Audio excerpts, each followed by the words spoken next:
மாளிகையில் தாய் மடியில் கன்றினை போல் மாய கண்ணன் தூங்குகின்றான் தாலேலோ.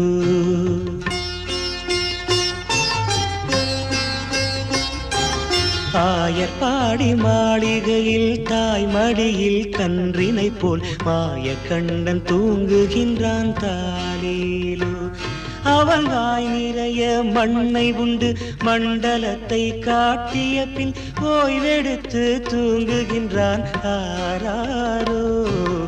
ஓய்வெடுத்து தூங்குகின்றான் ஆராரோ. ஆயர்பாடி மாளிகையில் தாய் மடியில் கன்றினை போல் மாய கண்ணன் தூங்குகின்றான் தாலேலோ.